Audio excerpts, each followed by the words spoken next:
ሁላችሁንም በጌታ በኢየሱስ ክርስቶስ ስም ሰላም እላችኋለሁ። በመላው ዓለም የምትገኙ ቅዱሳን እንዲሁም በእግዚአብሔር የተፈጠራችሁ ፍጥረታት በሙሉ በዚህ ሰዓት የእግዚአብሔርን ሐሳብ የእግዚአብሔርን ቃል ከዮሐንስ ወንጌል መጽሐፍ ምዕራፍ 9 ላይ ከቁጥር 1 ጀምሮ እስከ 12 ያለውን የእግዚአብሔርን ቃል አነብና በእግዚአብሔር ስም የእግዚአብሔርን ቃል አካፍላለሁ። መጽሐፍ ቅዱስ በመንገድም ሲያልፍ ከተወለደ ጀምሮ አይነ ስውር የሆነ ሰው አየ። ደቀ መዛሙርቱም ረቢ፣ ይህ ሰው እውር ሆኖ እንዲወለድ ኃጢአት የሰራው ማን ነው?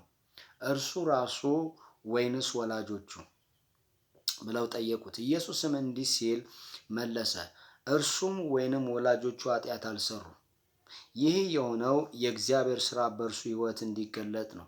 ቀን ሳለ የላከኝን ሥራ መስራት አለብን። ማንም ሊሰራ የማይችልባት ሌሊት ይመጣል። በዓለም ሳለው የዓለም ብርሃን እኔ ነኝ።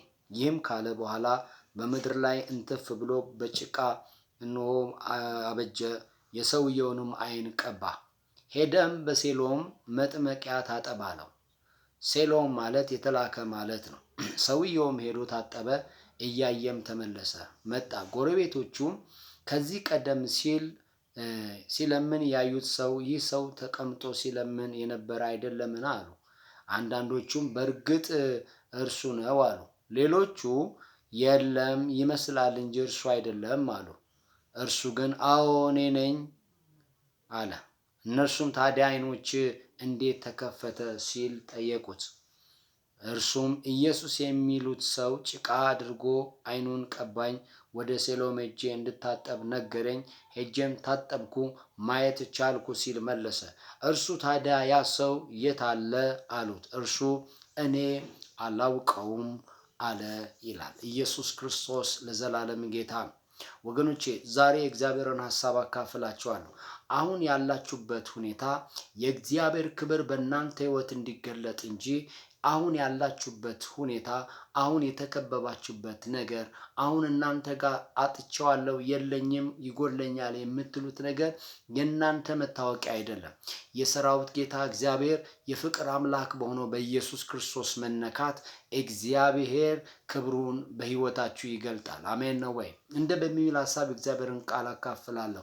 የእግዚአብሔር ክብር በሕይወት ይገለጣል። እስኪ አሜን በለኝ። አሜን አሜን አሜን አሜን አሜን አሜን አሜን አሜን። ይኸውላችሁ የናዝሬቱ ኢየሱስ በዙፋኑ ላይ ካለ ያልፍና አንተ ወዳለበት ሁኔታ፣ አንቺ ወደምትገኝበት ሁኔታ ይመጣና እግዚአብሔር ክብሩን ባለህበት ሁኔታ ይገልጣል። በዚህ ክፍል ላይ ከመወለዱ ጀምሮ እውር የነበረ ሰው፣ ማየት የማይችል ሰው፣ ቤተሰብ፣ መንደርተኛ፣ ጎረቤት፣ አካባቢ፣ ማህበረሰብ የሚያውቀው ሰው፣ በቃ ህይወቱን በልመና ለመመስረት ለማኖር የፈቀደ ሰው፣ ለዘመናት ለረጅም ዓመት በጣም እድሜው ታላቅ ማለት ወደ ጎልማሳነት እስኪደርስ ድረስ በጣም ረጅም ዘመን የኖረ ሰው ነው። በጣም የሚገርማችሁ ነገር ይሄ ሰው በህይወቱ እነሆ ስራዬ ብሎ የያዘው ነገር ልመና ነው። የሚገርም ነገር ነው። እና ደቀ መዛሙርቶቹ እንዲህ ብለው ጠየቁት፣ ረቢ መምህር ሆይ አሉት። ይህ ሰው እውር ሆኖ እንዲወለድ ወላጆቹ ነው ኃጢአት የሰሩት ወይስ ልጁ ነው ብለው ጠየቁት። ጥያቄው ትክክለኛ ያልሆነ ጥያቄ ነው። ከመወለዱ ጀምሮ እውር እንደሆነ ነው የሚያውቁት ሰዎቹ። ግን ምን ይላሉ? ይሄ ልጅ በእናቱ ማህፀን እያለ ስለሰራው ኃጢአት ነው እውር ሆኖ የወጣው ይላሉ። እንዴት! ኢማጂን! ማይመስል ነገር ነው።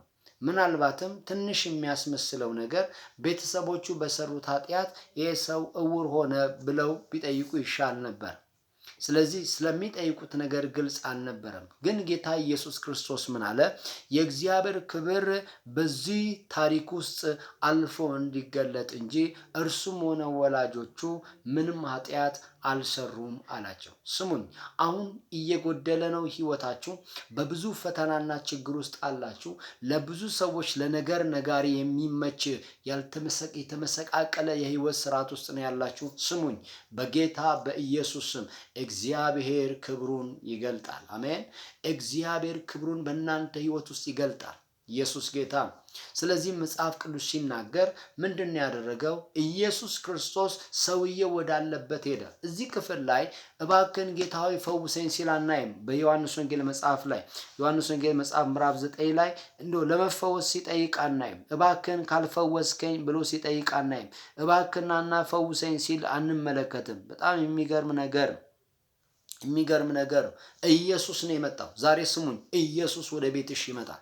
ኢየሱስ ወደ ህይወት ይመጣል። ወደ ተመሰቃቀለው ነገር ይመጣል። ጎደለ ወደምትለው ነገር ይመጣል። አልሞላልኝም ወደምትለው ነገር ይመጣል። ኢየሱስ ይመጣና እነሆ መንካትን በህይወት ላይ ለዘላለም ይነካዋል። እስኪ አሜን ነው ወይ? ሃሌሉያ። ስለዚህ ምን አለው? ኢየሱስ መጣና ምን አደረገው? ቀን ሳለ የላከኝን የአባቴን ፈቃድ ላደርግ ይገባኛል፣ ማንም ሊሰራባት የማይችል ሌሊት ትመጣለች አለ። ዛሬ ስሙኝ፣ የሰራዊት ጌታ እግዚአብሔር ቀን ላንተ ቀጥሮልሃል። ዝም ብላችሁ በእግዚአብሔር ፊት በምስጋና ተሞሉ። በምስጋና በፊቱ ተመላለሱ። የእግዚአብሔር ቀን ወደ አንተ ይመጣል። አሜን ነው ወይ? ዛሬ በኢየሱስም በመላው ዓለም ያላችሁ ይህንን ቃል እየሰማችሁ የኔ ነገር የሚበራው መቼ ነው ለምትሉ ሰዎች ኢየሱስ እንደዚህ አለ፣ በዓለም ሳለው እኔ የዓለም ብርሃን ነኝ አለ። ወገኖቼ በመላው ዓለም ያላችሁ በጌታ ኢየሱስ ክርስቶስ ያላመናችሁ የዓለም ብርሃን የሆነው መድኃኔዓለምን የህይወታችሁ ጌታ ያላደረጋችሁ ሰዎች ዛሬ ልምከራችሁ፣ በዓለም ሳላችሁ የዓለም ብርሃን የሆነውን ኢየሱስን ያዙት። ወደ ኢየሱስ ነው። ነፍሳችሁን ለፈጠረው ጌታ ለኢየሱስ አስረክቡ። በህይወታችሁ የጨለመ ነገር ይበራል። በዓለም ሳለው የዓለም ብርሃን ነኝ እኔ ብሎ በዚህ ሰው ከመወለዱ ጀምሮ ብርሃን ለሌለው ሰው ጭቃ አድርጎ በምራቁ ተፍቶ ሄደ፣ በሴሎም ታጠብ ብሎ ሰውየው እያየን ደመጣ። ህይወታችሁ ይበራል። ህይወታችሁ ይለወጣል። ህይወታችሁ ይታደሳል። የዓለም ብርሃን የሆነው መድኃኔዓለም ኢየሱስ ክርስቶስ የቤታችሁን ታሪክ ይለውጣል። ይኸውላችሁ ኢየሱስ ክርስቶስ ክብሩን ይገልጣል። ኢየሱስን ስታምኑ ነው።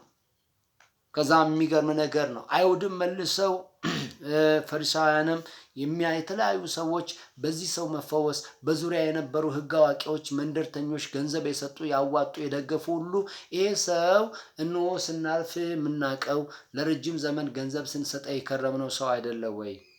በልመና ያስቸገረን ሰው አይደለም ወይ ሲሉ ራሱ ነው አሉ። ግማሾቹ የለም ይመስላል አሉ። ይሄ ሰው ግን እንደዚህ አለ። መሸሸግ አልቻለም፣ መሰወር አልቻለም። እግዚአብሔር ስሙኝ፣ እግዚአብሔር ነገራችሁን ሲቀይር መሸሸግ በማትችሉበት ክብር ትገለጣላችሁ። ኢየሱስ ጌታ። አታሃል ታገኛለህ። ሰው ሁሉ እያየ ባለጠግነት በህይወት ይሆናል። ተርበሃል ትጠግባለህ። ለሌላው የምታካፍለው ነገር ከቤት ይወጣል። እስኪ አሜን በለኝ። ኢየሱስ ጌታ። ታመሃል፣ ብዙዎችን የሚፈውስ ቅባት በአንተ ላይ ይመጣል። መሸሸግ አትችልም። የዛን ጊዜ ሎታኪ ከማሳራዲ ያላቦሲያ በዕዳ ውስጥ አለ። የሰራዊት ጌታ እግዚአብሔር ዕዳህን ይከፍልና እግዚአብሔር አምላክ ለምስጋና ያቆማል። ክብር ለኢየሱስ ይሁን። ስለዚህ ይሄ ሰው ምን አለ? እኔ ነኝ አለ። እንዴት ልትፈወስ ቻልክ? ዓይንህ እንዴት ሊበራ ቻለ አለ። እሱም ያውቀው አንድ ስም ነው። እሱም ኢየሱስ ይባላል። ኢየሱስ የሚባል ሰው መጥቶ ጭቃ አድርጎ ዓይኖቼን ቀባ፣ ሄደ በሴሎም ታጠብ ሲለኝ ሄጄ ታጠብኩኝ፣ ነጻው አለ። አያችሁ፣ የማንን ስም ታውቃላችሁ? በዚህ ምድር ላይ አንድ ትልቅ ስም አለ። እሱም ኢየሱስ ይባላል። ኢየሱስ አይነ ስውሩን ያበራል። ኢየሱስ አንካሳውን ያቀናል። ኢየሱስ የተሰበረ ይጠግናል። ኢየሱስ የተራበ ያበላል። ኢየሱስ የታረዘውን እግዚአብሔር ያጽናናል። ኢየሱስ ክርስቶስ በህይወታችሁ ጥሩት፣ እግዚአብሔር ለክብር ይቀይረዋል። ኢየሱስ የሚባል ሰው አይኖቼን ጭቃ ቀባ፣ በሴሎም ሄደ ታጠብ አለኝ። ሄጄ ታጠብኩኝ፣ ስመለስ ማየት ቻልኩኝ። ይህንን አውቃለሁ አለ።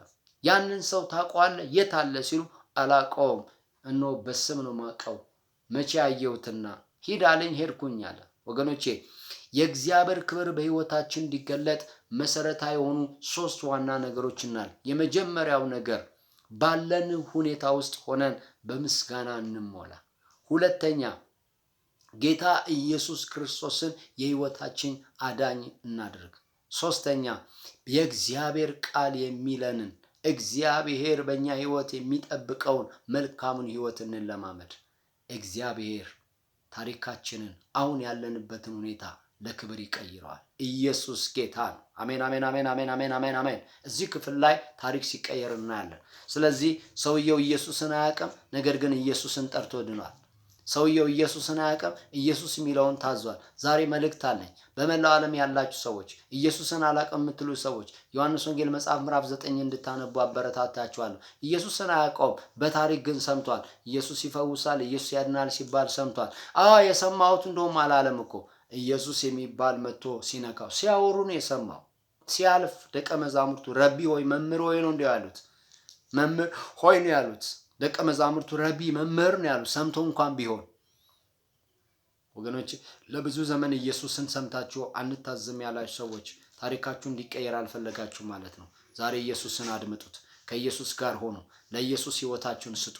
የሰራዊት ጌታ እግዚአብሔር ለምስጋና ታሪካችሁን ይቀይራል። ይሄ ሰው እውር ሆኖ እንዲወለድ ማን ነው ኃጢአት የሰራል? ማንም አልሰራም። ወላጆቹም ማንም የሰራ የለም። ነገር ግን የእግዚአብሔር ክብር በዚህ ሰው እንዲገለጥ ብለዋል። ኢየሱስን ስትጠሩ ታሪካችሁ ይቀየራል። እውርነታችሁ ይበራል። ጎዶሎ ነገራችሁ ይሞላል። ለብዙ ሰው ተአምር ይሆናል። ሰዎቹ ተገረሙ። ይሄ ሰው ነው? አይደለም አሉ። ይመስለዋል አሉ። እሱ ግን እኔ ነኝ አለ። ይኸውላችሁ የማይሸሸግ ታሪክ በሕይወታችሁ ይሆናል። ኢየሱስ ታሪክ ይቀይራል። ሃሌሉያ። ሻሎም ወገኖቼ፣ ኢየሱስን ተከተሉት። ሕይወታችሁን ለኢየሱስ አስረክቡ። ልክ የዚህ ሰው እውርነት እንደበራ የሕይወታችሁ ታሪክ ይቀየራል። አሜን። ተባረኩ። ለብዙ ሰዎች እንዲደርስ ሼር፣ ኮፒ ሊንክ አድርጉ። እግዚአብሔር ይባርካችሁ።